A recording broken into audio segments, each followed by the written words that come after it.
Okay, so this past weekend, a really good friend of mine who lives in New York called and said, "How are you feeling about the 99 conference?" And my answer was, what do you think is the least invasive way to extract eyeball juice from a first grader? And his response was, "Oh God, are you in that place?" And I said, no, really, here's the idea. There is a total pink eye epidemic in my son's class, and if I could get some of the juice, I could give myself pink eye, which would be a legitimate excuse not to go. And I could even do a selfie with a big eye, and then it would be legit. And he said, "I thought you were excited." And I said, "I was excited, but as I was working on my keynote, I realized that I had kind of tricked myself into believing that this was my tribe. And then I realized my obsession with fonts doesn't really make me one of you." And he said, "Well, what was going on when you thought you were one of them?" And I said, "I don't know, I'm gonna have to think about it." And he said, "You're a researcher. It doesn't necessarily mean that you're not, a creative." And I said, "No, these are the creatives. These are the people that no one sat with in high school and then everybody wants to be when they grow up. I'm a researcher. No one sat with us in high school. No one still sits with us." So I thought about it, and I thought, okay, so I'm a researcher. I study connection. I study vulnerability. I study love. And then I realized why I thought you were my tribe. I think it's because design is a function of connection. There is nothing more vulnerable than creativity. And what is art if it's not love? So it made sense to me to be here. And then I thought, okay, 99% perspiration. They said, don't talk about inspirational stuff, talk about the how-tos. So, my name, sometimes I name my keynote presentations things that'll make me feel better about being here. So this one's called Sweaty Creatives. Because I know what it means to be a sweaty creative. Because I create all the time when I write, the way I translate my research, when I talk. And I know what the perspiration feels like. And so what I want to talk about today is the perspiration that no one talks about very often. And that's not the perspiration from the hard work and the laborious part of creating. It's the perspiration from fear, from the cold sweat, the stuff that pops up on our eyebrows when it's not supposed to be there because we're presenting an idea or talking about something that we care about. And then we're begging our body not to sweat. Like when they said, "We're filming you against black, could you wear something else?" I'm like, no. That 99% perspiration thing, I'm down with that. I got that. I'll be wearing, yes, my option will be navy. So I know about sweaty creatives. So I want to tell you about something that changed my life as a creative person. And it's a quote from Theodore Roosevelt, and it is completely, I know it sounds cheesy and cliche to think a quote can change your life, but sometimes when you hear something, when you need to hear it and you're ready to hear it, something shifts inside of you. And so my story is that I am a researcher, and I never thought I would have a big public career. And so I did a TED Talk that went very viral, and in the wake of that, I was kind of everywhere for a couple of months, on every CNN.com, NPR. It was everywhere, and something I wasn't used to. And the marching orders from my therapist and my husband were, do not read the comments online. So I read all the comments online. And so one morning, I woke up, and there were 2 or 3 new articles out, and I started reading the comments. And they were devastating. They weren't about my work, they were about me. They were super personal. And they were the things that creative people play in their mind and then give up doing what they really want to do. Like if I asked every single one of you, what would you try if you knew people would never say this about you. What would this be? Those were the comments that morning. Of course she embraces imperfection. What choice does she have? Look how she looks. I feel sorry for her kids. Less research, more Botox. Just mean personal attacks, the things that really, up until that moment, had inspired me to stay very small in my life and my career, just so I could avoid those things. So that morning, Steve and the kids leave. I stay home. I get on the couch, and I watch 8 hours of Downton Abbey. And when it's over, I don't want to turn off Downton Abbey. Because the minute you turn off Downton Abbey, then it's like soccer practice and dinner and back to the mean people, and maybe, should I get Botox? And maybe if I stand still when I talk. So I get out my laptop and I do a search for who was president in the United States during the Downton Abbey era. Have you ever done that? Like you're numbing with TV or a movie, and so when it's over, you just like stay in that space by like learning more about the actors and what's going on. I've been doing this long enough to know that this is like, you're laughing with me, not at me. So I put it in, and Theodore Roosevelt comes up, and a quote comes up.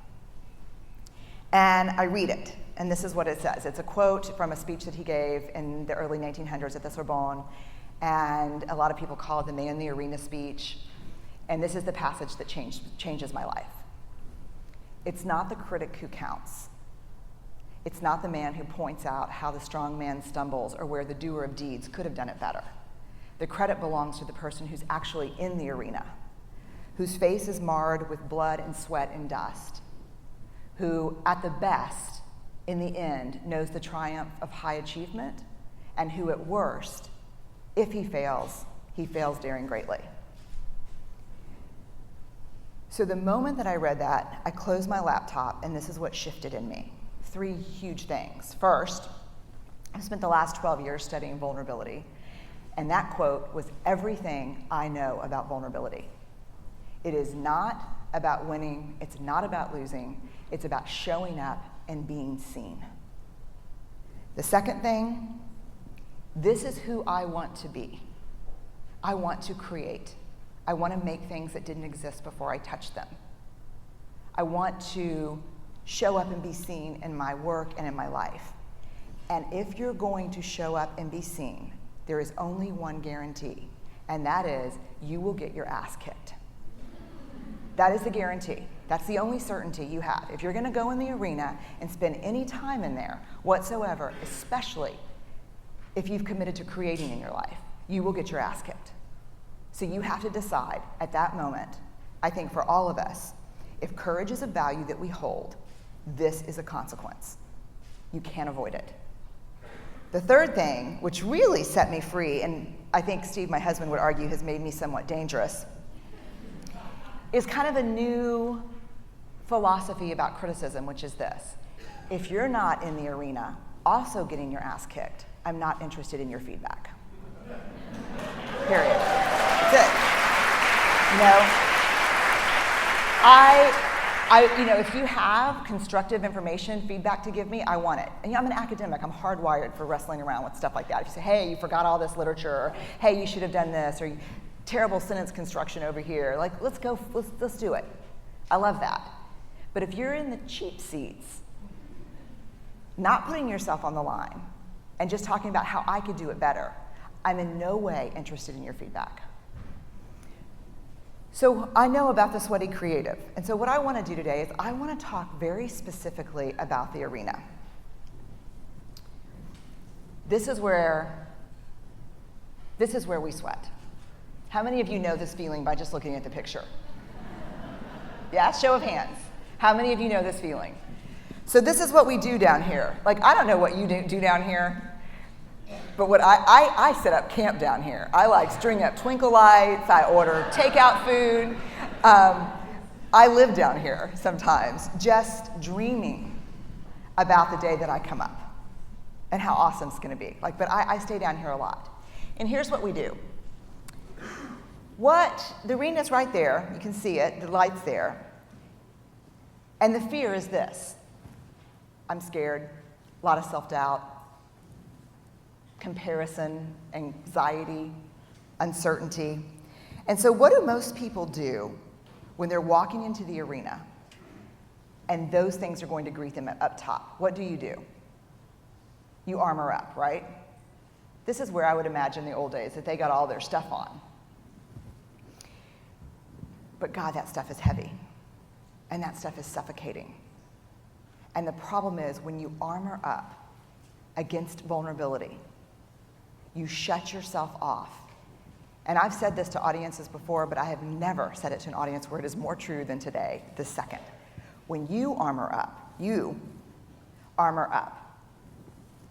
in this hallway, you shut yourself off from everything that you do and that you love. Because vulnerability is certainly a part of fear and self-doubt and grief and uncertainty and shame, but it's also the birthplace of these. It's the birthplace of love, of belonging, of joy, trust, empathy, creativity, and innovation. Without vulnerability, you cannot create. So what I think you're asked to do as a creative on a daily basis is walk through this hall, get to the top of the stairs, and get naked. Of course. Get naked. Get really real. Put yourself out there and walk out there so people can see you and see what you've made and see what you're doing. So when we walk out, this is what we see. Lots of seats, lots of people.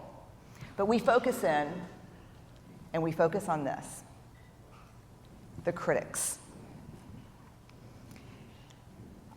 I used to think the best way to put your work out into the world is to make sure the critics are not in the arena. But you have no control over who's in the arena. And the best way I have found is to know that they're there and to know exactly what they're going to say to you, because each of you know. The 3 seats that will always be taken when you walk into the arena, when you share your work with someone, the 3 seats that will always be taken are shame, scarcity, and comparison. Shame, completely universal human emotion. We all have it. It's that gremlin that whispers, you're not enough. Or if you're feeling pretty confident, like this is, I went through this when Scott was talking, I went back and forth from like a ping pong table with gremlins, back from, oh my God, I'm not enough, to, I can do this, I can totally do, oh, who do you think you are? That's the other gremlin, that's how it works. Like, look at you, big for your britches. I clearly have Texas gremlins. I don't know that everyone says too big for their britches, but that's what my gremlins say. So shame always has a seat. The other seat that's always taken is scarcity. What am I doing what am I doing that's original? Everyone else is doing this. 150 people are doing it who are better trained than I am. What am I contributing? Does this really matter? The third seat, always comparison. How many of you ever struggle with comparison? Oh my God, comparison is a nightmare. You know, I made a pact not to talk to anyone in the green room because what I was afraid that I would end up doing is say, so what are you talking about? That's interesting because I'm going first. And so if it sounds super good, and I think I suck comparatively, I may say that. And then I'm catching a flight to Dallas. Comparison is always there. The 4th seat I left open for you. You got to know who's in the 4th seat. Is it a teacher? Is it a parent? Is it a shitty ex-coworker? Am I the only one that's ever had one of those? The thing is, I don't care what people think. I don't worry about the critics in the arena. sends a huge red flag up for me. We're hardwired for connection. When we stop caring what people think, we lose our capacity for connection. When we become defined by what people think, we lose our capacity to be vulnerable. Not caring what people think is its own kind of hustle. Trust me. So rather than locking these folks out from the arena, what I'm going to invite you to do, this way maybe, is reserve seats for them, which doesn't seem like a good thing to do. But I have 13,000 pieces of data, and I've done this work for 12 years. And what I have found and what I have learned from these folks and then try to apply it in my own life that has changed my life is to reserve a seat, to take the critics to lunch, and to simply say when I'm trying to do something new and hard and original, and I'm trying to be creative and I'm trying to innovate, to say, I see you, I hear you, but I'm going to show up and do this anyway.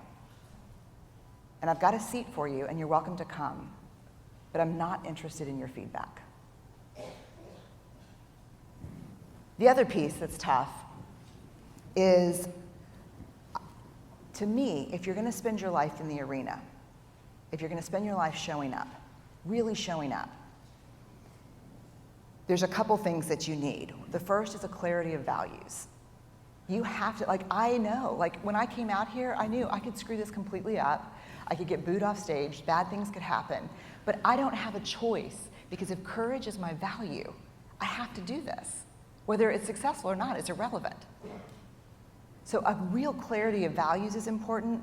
The other thing is you gotta have at least one person in your life who's willing to pick you up and dust you off and look at you when you fail, which hopefully you will, because if you're not failing, you're really not showing up. But who is willing to look at you when you fail and say, man, that sucked. Yeah, it was totally as bad as you thought. But you were brave. And let's get you cleaned up, and because you're going to go back in. And this is someone who loves you not despite your imperfections and vulnerabilities, but because of them. And they should have great seats in the arena. I forgot for for a decade, I forgot to invite these people into my arena. Because, it's the old, I always want to say Karl Marx, but it's Groucho Marx difference. I'm a social worker.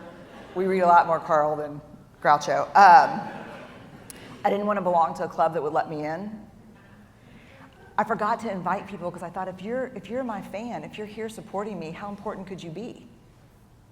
I'm trying to win over the people who hate me. You simply love me. You simply hold my hair back when I'm puking. You pay bills with me and raise kids with me. How important could you be? I'm looking for the stranger in the mall. That's who I'm trying to win over.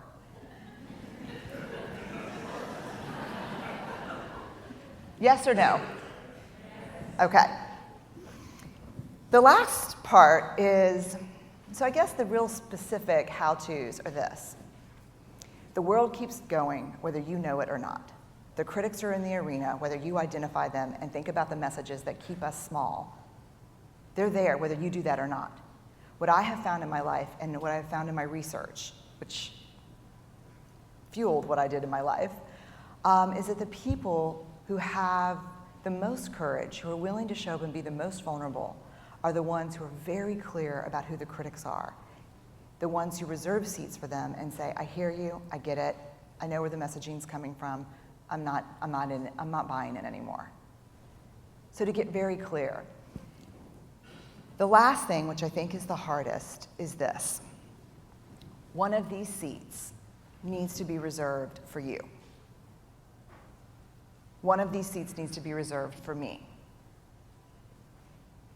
I need, when we look up and we're putting an idea, our piece of art, our design forward, who do you think the biggest critic in the arena normally is? Yourself. And so, definitely me. I have never watched either of those TED Talks. because it's not in service of the work for me. And I try to do things that are only in service of my work, because what would it serve for me to watch it? I would sit there and go, oh my God, stuck in your stomach. Oh my God, that's not what you were going to say. You know, we're so self-critical. And one of the things that I think happens, and I think this happens a lot, it happens in different professions, but I think I see it a lot with creatives, is there is an ideal of what you're supposed to be. And what a lot of us end up doing is we orphan the parts of ourselves that don't fit what that ideal is supposed to be. And what it leaves when we orphan all those parts of us is it just leaves the critic. And so reserved in this seat is this: where we came from, how we started, our families, that's me, the oldest, of course,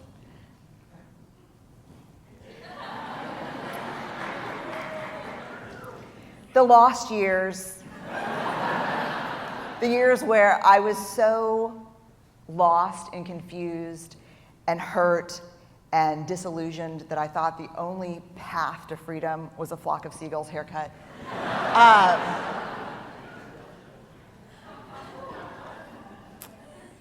The higher the hair, the closer to God, we say in Texas.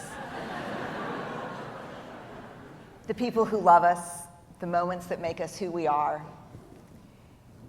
And in that share should be this person. The person who believes in what we're doing and why we're doing it, and the person who says, yeah, it's so scary to show up. It feels dangerous to be seen. It's terrifying. But it is not as scary, dangerous, or terrifying as getting to the end of our lives and thinking, what if I would have shown up? What would have been different? So here's to Sweaty Creatives. Thank y'all for having me here today. I really appreciate it.